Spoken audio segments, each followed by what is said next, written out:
I just received the report from the private detective. This is the fourth investigation in as many years. Jason Thomas, the private detective, just completed it. Over the past 4 years, I've used 4 different private firms, selecting random cities, times of the year, etc., thinking that my wife and her lover had outsmarted the previous investigators, but this new detective has uncovered their deceit. I just spoke on the phone with Mr. Thomas. He told me that his team here and his colleagues in Dallas have been observing my wife, Molly, and John Decker for a week, both when they were in their office for the first 4 days of the week and in Dallas, where they attended a work seminar for 3 days. My wife, Molly, was the administrative assistant to John Decker, the CEO of a subsidiary of a large international holding company. As his administrator and assistant, she usually traveled with him, and he traveled a lot. Mr. Thomas said he would send a written report, but overall, he noted, during the 4 days here before the trip to Dallas, they were watched and observed. They had lunch together all 4 days and then immediately returned to work. On the second day, they went to a local bar after work. Each had 2 drinks, then went home separately. Their spouses were home when they arrived, and we ceased surveillance, assuming the spouses would be aware of their activities until the next morning. On the remaining 3 days, they both went straight home from work, and their spouses were there when they arrived. The trip to Dallas was not much more interesting. Each of the 3 days, they attended the work seminar as they were supposed to. Every evening, they had dinner together and then went dancing. After about an hour of dancing and drinking, they went to their separate hotel rooms and did not leave until the morning. Their rooms were separated by 10 other rooms, so there was no connecting door between them. A camera pointed down the hallway showed that neither of them left their rooms until the next morning. The only thing that was suspicious was their dancing. My agent described it as the dancing of 2 people in love. There were no inappropriate touches, but there was definitely closeness, and he usually held her all the way to their table. They were followed to the airport, and the agent confirmed that they boarded the plane and that it actually flew home. 4 reports from private detectives over random dates in the past 4 years have found mostly the same information. Nothing. Molly and I are both 36 years old, and we have been married for 10 years. We were exclusive during the last 3 years of college and got married shortly after graduating. Molly is not beautiful, but she could be considered a cute doll with a fantastic 168 centimeters body. She is very sociable, and people enjoy having her around. Her boss, John Decker, is about my height, 185 centimeters, and weighs 85 kilograms. But if it came down to the 2 of us, John, not me, would attract all the girls' attention. He is quite an attractive man. I have spoken to Molly several times about her apparent closeness with John Decker. The first few times, she said there was nothing between them except work. She promised that she would never fool around behind my back and even offered to take a lie detector test anytime I wanted. She said they were just colleagues and good friends. The last time we talked about it, she called him a special friend. I think he got a promotion. Molly and I have gone out for dinner and dancing with John and his wife, Gail, several times. John and Molly talk to each other and dance with each other much more than with us, their spouses. Once, when John and Molly went to the dance floor, I noticed Gail raise an eyebrow as if to say, "What again?" I think she notices their closeness too. I suggested to Molly that she find another job just for my peace of mind, simply because I am very jealous of how close she is with John. She says, "That's silly, she loves her job," and she reassures me again that she would never act behind my back and that she would be willing to take a lie detector test. Over the past 4 years, I have spent thousands of dollars on private detectives and found nothing. Last night, Molly was sitting at the kitchen table when I walked by. In a more serious tone than usual, she said, "Tom, can I talk to you for a minute?" When I sat down, she said that John and Gail had invited us to their lake house for the weekend. I told them that I was sure we would be happy to go, but I'd have to check with you. I think it would be great. Do you mind? The first thought that came to my mind was that 5 days a week at work wasn't enough. Now she wants to be with him on the weekends too. I tried, but I couldn't come up with a reason not to go. With obvious reluctance, I said, "Okay." On Friday afternoon, Molly and I packed our things into the car and headed to John and Gail's lake house. We had a map showing how to get there, but I tried to catch her off guard by asking, "Have you been there before?" She said she hadn't, but I wasn't sure if I believed her. We drove about 50 miles and finally arrived at the lake around 4 o'clock. It took some time to find their house, but when we finally did, people were waiting for us on the porch. The only one I knew was John. I assumed Gail was inside. In addition to John, the welcoming committee consisted of a very large, well-built man, a middle-aged woman who appeared to be his wife, and an extremely attractive woman in her 20s. She had long red hair, and I would consider her beautiful. Everyone except her was in shorts and t-shirts. She was wearing a tiny bikini. We parked and headed to the porch. After we were introduced to everyone, I asked John where Gail was. He said she wasn't there but didn't explain why. I found it a bit strange that we had come to visit John and Gail, yet Gail wasn't there. Probably because I had been thinking about Molly and John's relationship for years, my spider senses started tingling. Could John be fooling around with this beautiful young woman? Did Gail find out about it? What does Molly know about this young lady? Molly didn't seem at all surprised to see her here. Molly and I were shown to our room. We dropped off the small amount of luggage we had brought with us, then joined the others in the great room. The building and interior were nice. I would guess there were 5 bedrooms and just as many bathrooms. The very large man, who introduced himself as Larry something or other, asked if I wanted a beer. I said sure, and he gestured for me to follow him to the kitchen. It seemed he really wanted to engage me in a one-on-one conversation, so I talked with him for about 10 to 15 minutes. He was a very pleasant person, but after a while, I was ready to join the others. Strangely, when we returned to the great room, he loudly announced, "We're back." Even stranger, Molly and John were standing in the corner, and I could have sworn they looked startled. Both of them were red-faced and seemed to be stepping away from each other. I didn't like anything I had seen so far. Gail isn't here. Larry seemed intent on getting me to talk with him in the kitchen.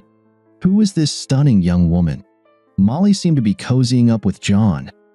I had to ask Molly what the hell was going on, so I went back to the kitchen and gestured for Molly to follow me. She had to see that I was at least confused and probably very upset. Instead of following me to the kitchen, Molly stopped and asked John if there was a private place where we could talk. No one seemed surprised by this request. At that moment, my spider senses were blazing. John pointed us to a room we could use, and Molly and I went in and closed the door. "Molly, what the hell is going on?" She had a look on her face as if she finally had to confront something she was afraid to talk about. "Tom, I haven't been completely honest with you about this weekend, but please let me explain everything without interrupting. When I'm done, I'll answer any questions you have, and I'm sure you'll have many. First of all, Gail decided not to come this weekend. Gail, John, and I had several meetings over lunch, planning this weekend. When I finish, I think you'll understand why you weren't invited to those meetings. This is mostly Gail's idea, with some input from John and me. John accepted a promotion that will require him to move to England. He and Gail will be moving in 2 weeks. He will be replaced by a woman from the Cleveland office. I'm sure you'll like that John is leaving and being replaced by a woman. There are 2 things I need to tell you about John and me. First, as I have always told you, John and I never had an affair. We were never together in bed.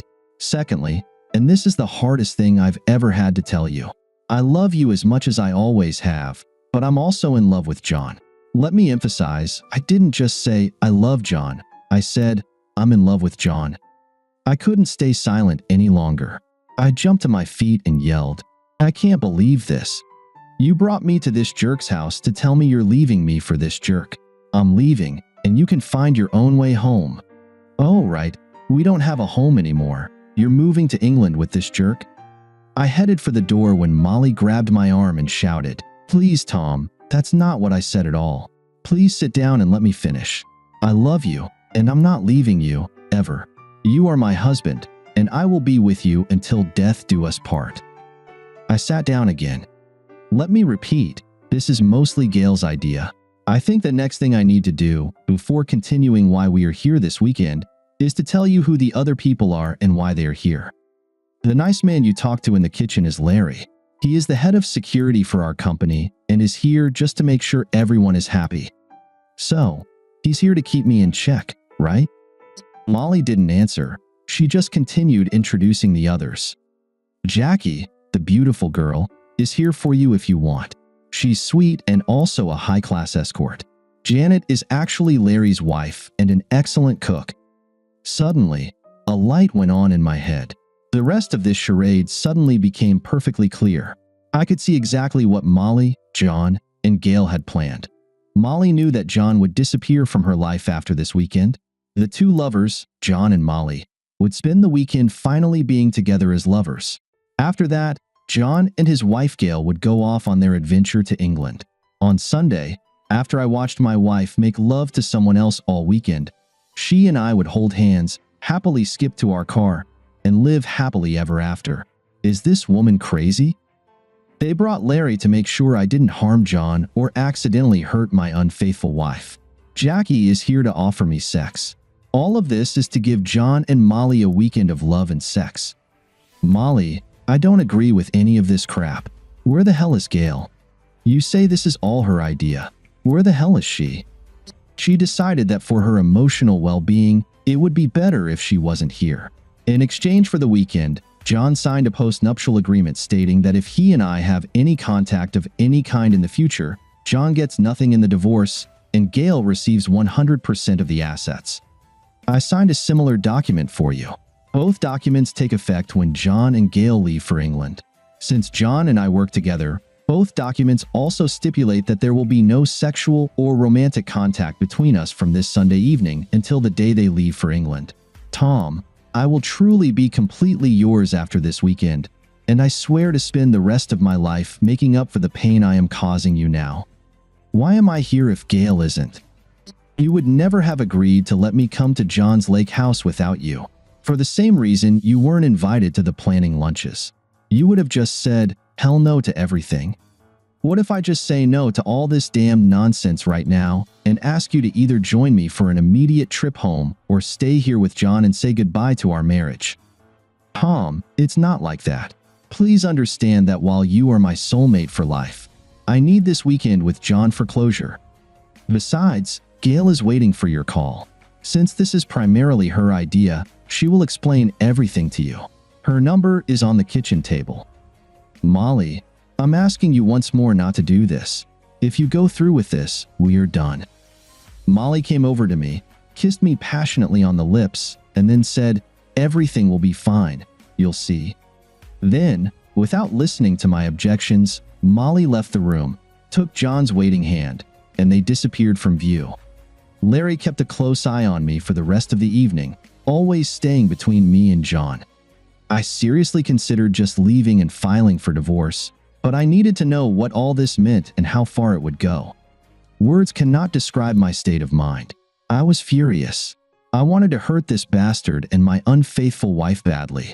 Realizing I couldn't take on Larry, I pretended to almost accept my fate and just wait for the weekend to be over.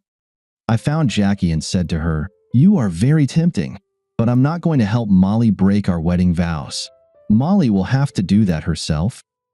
I told Jackie that as far as I was concerned, she could go home, or if she was curious, she could stay and laugh at all this madness. The next time I saw the lovers was at dinner. Janet had apparently been told how to seat everyone. John sat at the head of the table, with Molly next to him. Larry was seated between me and John, and Jackie was beside me. Janet, when she wasn't serving, sat across from her husband, Larry.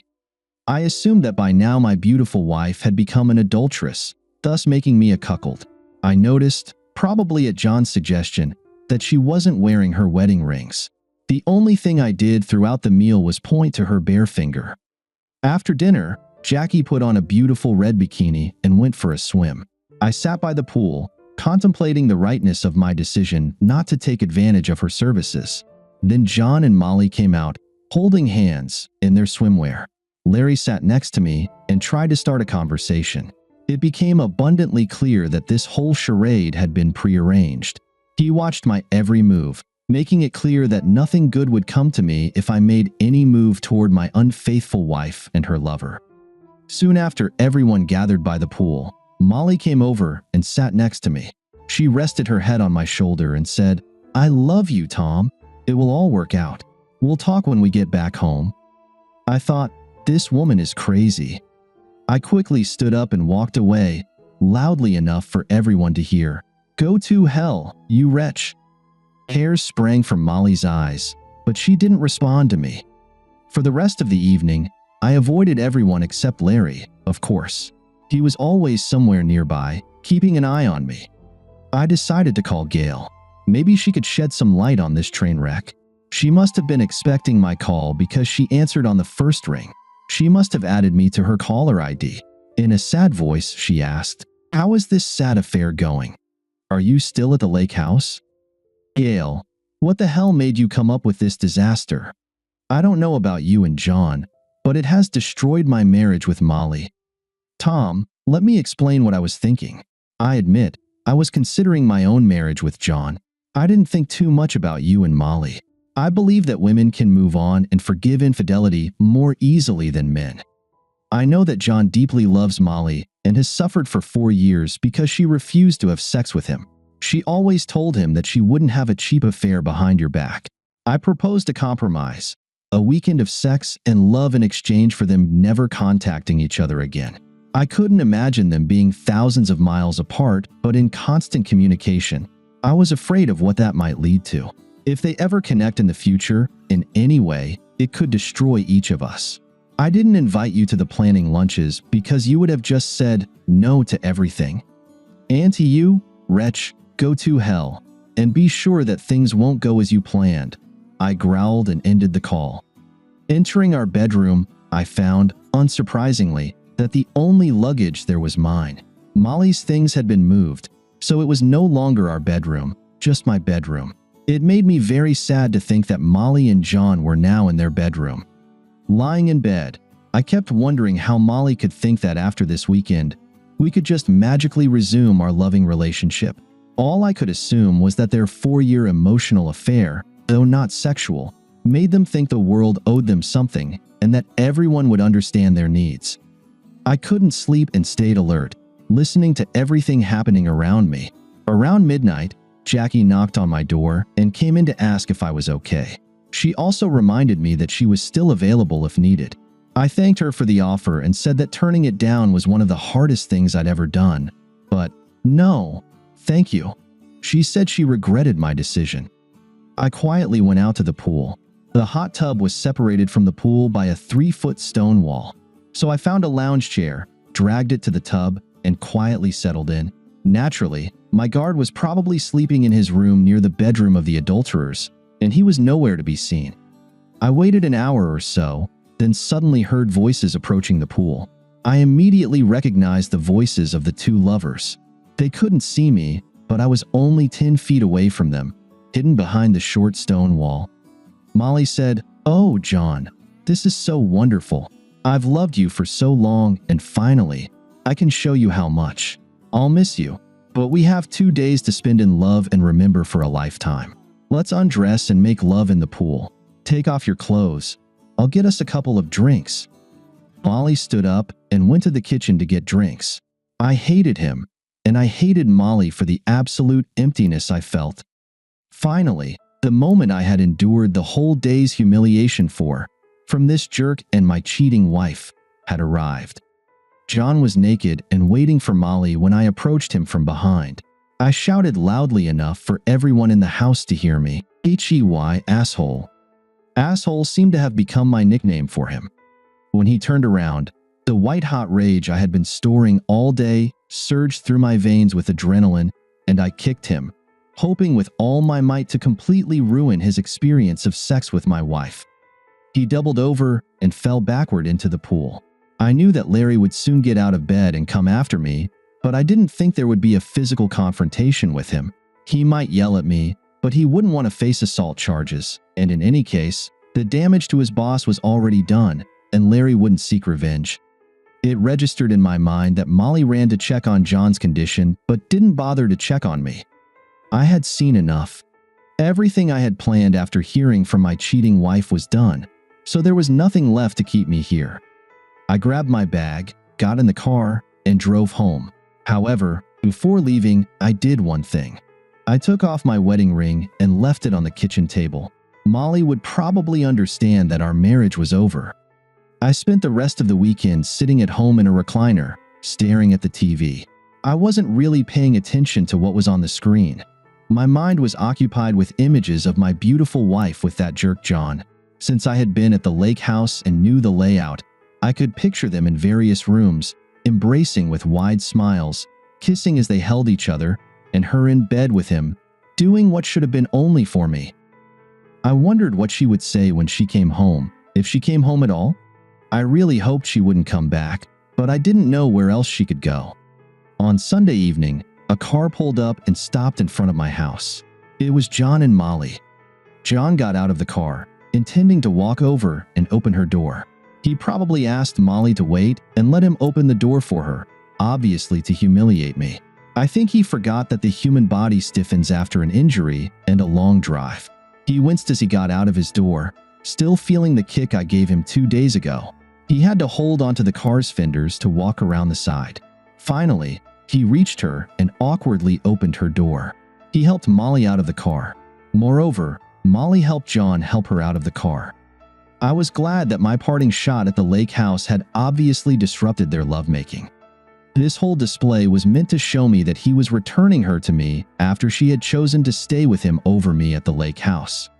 They embraced each other like lovers, not caring what I or the neighbors might think. I had had enough. I opened the front door and took a step toward John. "Asshole, if you don't get out of here in 5 seconds, I'll do more than just kick you again." John, limping, quickly returned to his car and drove away. I went back inside and sat in my recliner. Molly didn't even watch him leave. She walked through the front door with a fake smile on her face. "I'm home, honey." Her behavior seemed so absurd, as if she had just returned from a girls' night out. I simply ignored her and continued watching TV. She approached and tried to kiss me, but I pushed her away. The only thing I said to her was, "From now on, you're in the guest bedroom. Tomorrow, I'm going to see a lawyer to start the divorce proceedings. In case you forgot, the house was mine before we got married, and your name isn't on any of the documents, so think about where you'll go to live by tomorrow. You can start packing your things. Don't try to say anything to me. From this moment on, I won't be speaking to you, and all our communication will be through lawyers.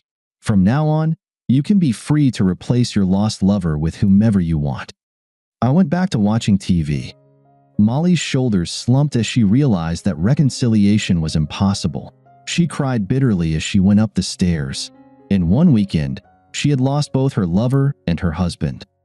Thank you for being with us and listening until the end. If you found it interesting, please subscribe, give us a like, and leave your comments. And we'll see you on the Cheating Secrets channel. Thank you for being with us and listening until the end. If you found it interesting, please subscribe, give us a like, and leave your comments.